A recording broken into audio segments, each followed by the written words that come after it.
ముందుగా దినకర్ గారు నమస్కారం. నమస్తే అండి.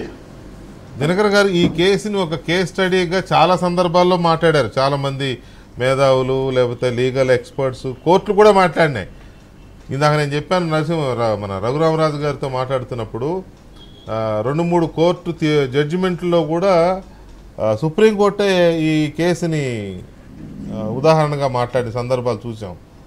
అక్కడెక్కడో ఆక్స్ఫర్డ్ యూనివర్సిటీలోనూ, హార్వర్డ్ యూనివర్సిటీలో కూడా సిలబస్లో ఇది ఒక చాప్టర్ లాగా పెట్టారని కూడా ఆ మధ్య వార్తల్లో వచ్చింది. ఎందుకు ఇలా జరుగుతోంది? ఇప్పుడు రేపు ముందుగా ఆంధ్రుల ఆరాధ్యదైవం నందమూరి తారక రామారావు గారి 101వ జయంతి సందర్భంగా ఈ చర్చ మాట్లాడటం చాలా బాధాకరం. ఇటువంటి చర్చ ఎందుకంటే ఆయన సినిమాలో, బొబ్బిలిపులి సినిమాలో ఒక క్లైమాక్స్ సీన్లో ఉన్న కోర్టుకి తీర్పుకి ఎంత మార్పు ఉంటే ఎట్లా ఎవరు అనేటటువంటి ఒక ఏదైతే ఉందో ఆ అంశం స్పష్టంగా జగన్మోహన్ రెడ్డి కేసులో ఇక్కడ ప్రతిస్పందిస్తూ ఉంది.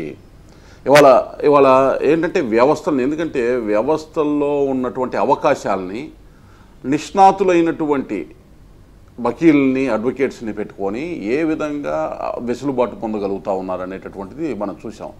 అనేక సందర్భాల్లో సుప్రీంకోర్టు కానీ, హైకోర్టులు కానీ అవినీతి కేసులకు సంబంధించి బెయిల్ ఇచ్చేటప్పుడు ఈ కేసులకి సంబంధించి గతంలో ఏదైతే ఉదహరించారో వీనికి సంబంధించి అదే అంశాలని ఆయా కోర్టుల్లో పదే ప్రస్తావించడం కూడా జరుగుతూ ఉంది. ఇందాక మీరు చెప్పారు, అది వాస్తవం.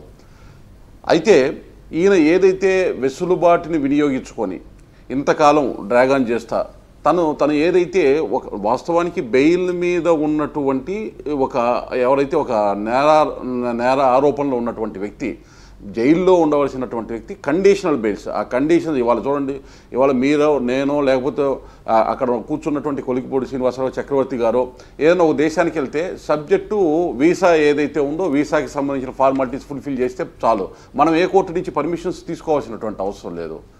అటువంటి పరిస్థితుల్లో ఉన్నటువంటి వ్యక్తి రాష్ట్రానికి కూడా ముఖ్యమంత్రిగా ఉండటం, 5 సంవత్సరాలు ఈ విధ్వంసకర పాలన, ఇవన్నీ కూడా మళ్ళీ అవినీతి. ఇవాళ కేసుల గురించి వారి తండ్రి ఉన్నప్పుడు చేసినటువంటి కేసులకి సంబంధించిన అంశాలు మాట్లాడుతున్నాం. మరి ఈ 5 సంవత్సరాల్లో చేసినటువంటి విధ్వంసాలు, ఈ పవర్ ప్రాజెక్టు కానీ, ఈ భూములు కానీ, లేకపోతే ఇక్కడ జరిగినటువంటి అవినీతి మీద రేపెన్ని రకాల విచారణలు జరగాలో, ఎన్ని కేసులు రావాలో ఏంటో అర్థం కానటువంటి పరిస్థితి. అయితే ఇవాళ స్పష్టంగా కూడా సిబిఐ కూడా ఈ మధ్యకాలంలో జరుగుతున్న వారు కూడా విసిగిపోయినట్లుగా కనపడుతుంది. ఎందుకంటే ప్రతిసారి వెసులుబాటుల్ని వినియోగించుకొని కోర్టుల ద్వారా ఆ విచారణకి హాజరు కాకుండా ఏదైతే డిలే చేస్తున్నారో సుప్రీంకోర్టుని వారు అభ్యర్థించడం జరిగింది. ఈయనకి సంబంధించినటువంటి కేసులు ఇక డిలే చేయటానికి లేదు. ఎందుకంటే ఈ డిలే చేస్తున్న క్రమంలో ఏం జరుగుతూ ఉంది, ఆల్రెడీ ఒక న్యాయమూర్తి కేసు మొత్తాన్ని విన్న తర్వాత ఆయన ట్రాన్స్ఫర్ అయిపోవటం, కొత్త ఆయన రావటం, మళ్ళీ మొదలెత్తుకోవటం, ఈ అంశాన్ని సుప్రీంకోర్టులో ప్రస్తావించి స్పెషల్ ట్రాక్ కోర్టు ఒకటి ఈయనకి సంబంధించినటువంటి కేసుల్లో కావాలి అని ఇవాళ సిబిఐ అడిగేటటువంటి పరిస్థితి రావటం అంటే ఎంత తీవ్రంగా ఉంది అనేటటువంటి అంశాన్ని కూడా గమనించాలి. కాబట్టి ఇవాళ ఆయన అంటే దేనికైనా ఒక ఎండింగ్ పాయింట్ వస్తుంది.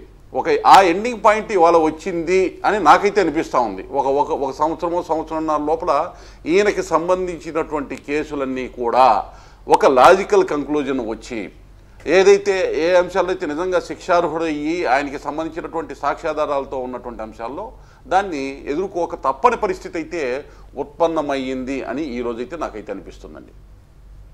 రైట్. చక్రవర్తి గారు నమస్కారం. మీ అబ్జర్వేషన్ ఏంటి జగన్మోహన్ రెడ్డి కేసులో? అంటే ఇది ఒక కేస్ స్టడీగా చర్చించాల్సి వస్తుంది. సుప్రీంకోర్టు స్వయంగా ఆర్థిక నేరాలకు పాల్పడిన ప్రజాప్రతినిధుల కేసులు వెంటనే పూర్తి చేయాలని చెప్పిన ఆ గడువు ముగిసిపోయింది. జగన్ రెడ్డికి ఎక్స్క్లూజివ్గా కేసు పెట్టి కేసును విచారించాలని చెప్తే అది లేదు. సో ఈ రెండింటితో పాటు ఇన్ని సంవత్సరాలుగా ఆయన బెయిల్ మీద ఉన్నాడు అంటే 10 సంవత్సరాల 8 నెలలు సుమారుగా బెయిల్ మీద ఉంది. రైట్, అవునండి. బెయిల్ మీదుగా ఇన్ని సంవత్సరాలకు ఉండి 5 సంవత్సరాల నుంచి వాయిదాలకు కూడా వెళ్ళకపోవడాన్ని ఎలా చూడాలి? ఇది వ్యవస్థల బలహీనతగా చూడాలా, లేకపోతే ఆయన గొప్పతనం